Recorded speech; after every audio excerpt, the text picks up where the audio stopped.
teşkilatımızın bütün mensuplarına 23,5 yıldır gece gündüz demeden AK Parti için, milletin ve memleketin selameti için mücadele eden bütün dava arkadaşlarıma buradan şükranlarımı sunuyorum. Şanlıurfa'da çok farklı bir coşku ve heyecan gördüm. Bugün burada aydınlık geleceğine sahip çıkan bir Urfa gördüm. Türküyle, Kürdüyle, Arabıyla, Zazasıyla, Alevisi, Sünnisiyle kardeşliğin şehri Urfa'da bugün dalga dalga büyüyen bir umut gördüm. Bizim Urfa ile aramızda muhabbetten örülü bir köprü var. Çeyrek asırdır bu bağ asla kopmadı. Sarsılmadı ve zayıflamadı. Buna ne Urfalı kardeşlerim ne de biz izin verdik. Bundan sonra da böyle bir şeye kesinlikle izin vermeyeceğiz. Siyaset, millete hizmet etme, milletin kalbini fethetme sanatıdır. Bizde muhalefetin yaptığı gibi millete kırılma, darılma, küsme olmaz. Biz gönüller yapmaya, gönüller kazanmaya çalışan bir hareketiz.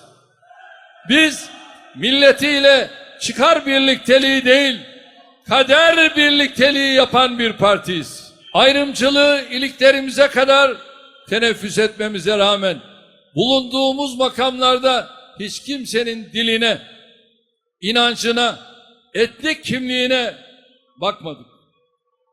CHP'nin milletin fertleri arasına nifak tohumları saçan siyaseti karşısında biz her zaman birleştirici, her zaman bütünleştirici, kucaklayıcı olduk. Bu topraklardaki 1000 yıllık kardeşliğimize kasteden her türlü dışlayıcı tavrı elimizin tersiyle ittik.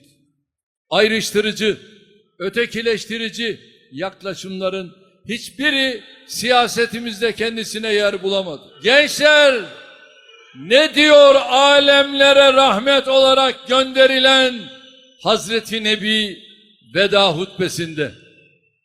Ey insanlar! Rabbiniz birdir. Babanız da birdir. Hepiniz Adem'in çocuklarısınız. Adem ise topraktandır.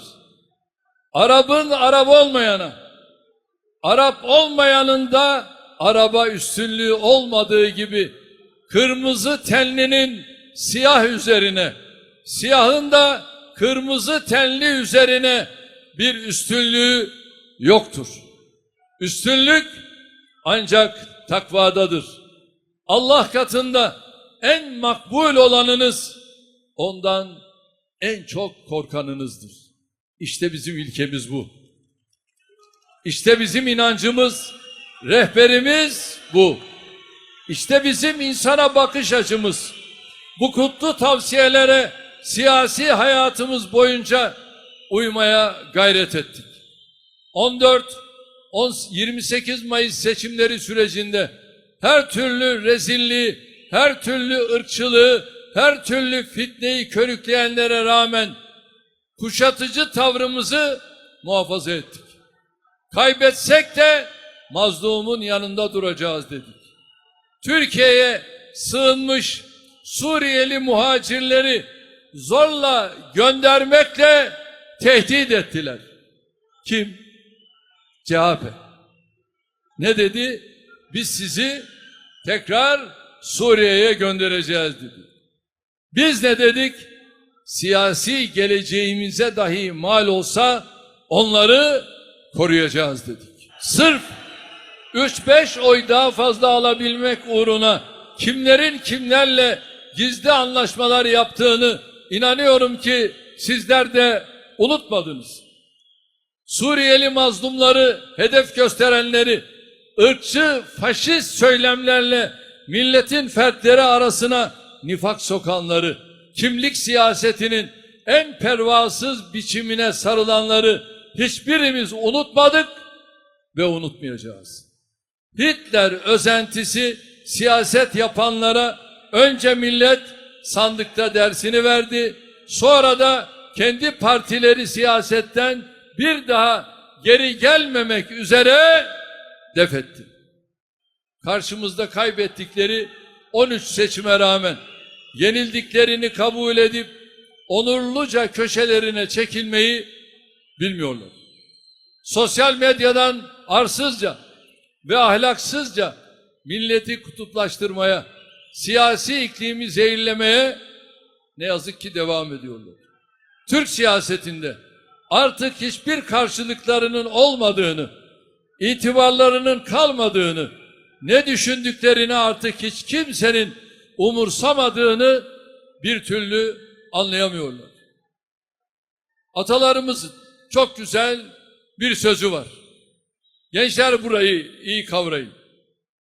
Nadan ile, yani cahil ile sohbet zordur bilene. Çünkü nadan, yani cahil, ne gelirse söyler diline. Bunların durumu tam olarak işte böyle. Akıllarıyla dilleri arasındaki bağ neredeyse artık kopma noktasına gelmiş. Çok değerli yol arkadaşlarım, biz bugüne kadar hep kardeşliği savunduk, yine kardeşliği savunacağız. Bizi birbirimize hasım eylemeye çalışanlara asla fırsat vermeyeceğiz. Bir kere şunu herkesin bilmesini istiyorum. Köken üzerinden milletin ayrıştırılmasını reddediyoruz. İnançlar üzerinden insanımızın bölünmesini reddediyoruz. Hayat tarzı üzerinden vatandaşlarımızın ötekileştirilmesini reddediyoruz. Hiç kimseyi dışlamadan, kimseyi ihmal etmeden, kırmadan ve dökmeden 85 milyonun tamamını aynı ortak paydada buluşturmaya çalışıyoruz. Muhalefetin bizi de içine çekmek istediği yapay gündemlerle vakit kaybetmeden Türkiye 100 yılı hedefimize ulaşmak için koşturuyoruz. Şahsımla beraber yol yürümeye kavl etmiş tüm kardeşlerimden şunu özellikle rica ediyorum. Bizim yolumuz kardeşlik yoludur. Bizim yolumuz muhabbet yoludur. Unutmayın, muhabbetten Muhammed oldu hasıl, Muhammedsiz muhabbetten ne hasıl? 1400 yıllık medeniyet müktesebatımıza bigane olanlar bunu anlayamaz. Milletimizin yüzlerce yıllık değerlerine sırt çevirenler bunu idrak edemez. Zihinlerini batıya köle edenler, kiralayanlar, iradelerini batıya peşkeş çekenler bizim insan ve siyaset tasavvurumuzu kavrayamaz. Hayata sadece menfaatlerinin, sadece siyasi ihtiraslarının penceresinden bakanlar bizim mücadelemizi fehmedemez. Bizim için en önemli husus, bir gün bu makamlardan ayrıldığımızda ardımızda hayır dua ile anılacak, Allah ondan razı olsun denilecek temiz miras, hoş bir sada bırakmaktır. Şanlıurfa 100 yıl önce müstevlilere destek verenler gibi bugün Suriye'nin özgürlük hareketine karşı çıkanların aynı çanaktan beslendiklerini, aynı mihrakların tetikçiliğini yaptıklarını çok iyi bilir. Onun için bugün Halep'in sevinci Şanlıurfa'nın da sevincidir. Hama'nın, Humus'un, Şam'ın zaferi Şanlıurfa'nın da zaferidir. Baas mezaliminin bitmesine sevinemeyenler bir türlü kabullenemeseler de Suriyeli kardeşlerimizin zaferi komşuları olarak bizim de zaferimizdir.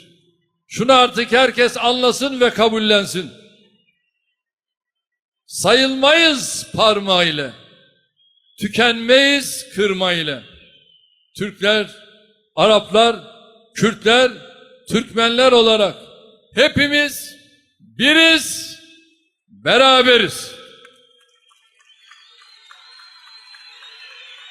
Hepimiz aynı toprağın, aynı tarihin, aynı geleceğin evlatlarıyız.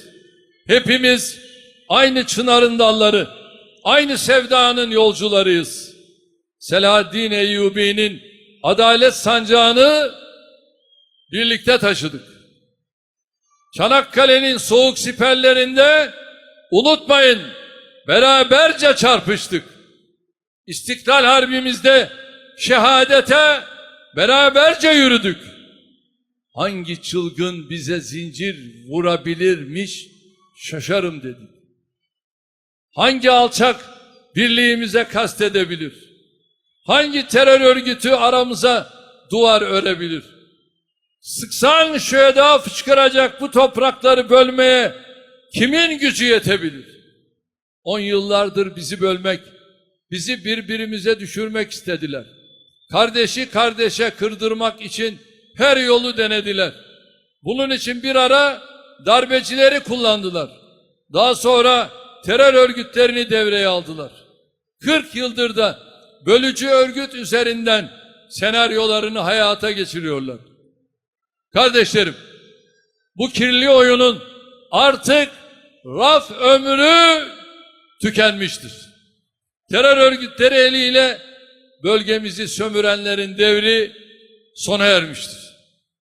Terörü bir silah, araç ve maşa olarak kullanma dönemi tamamen bitmiştir. Bölücü örgütü, terör örgütünü bu topraklara kandan, gözyaşından, acıdan başka bir şey getirmedi. Ayrımcılıktan, ırkçılıktan, baskıdan başka bir şey getirmedi. Şunu çok açık ve net söylemek isterim. Terörle varılabilecek hiçbir yer yoktur.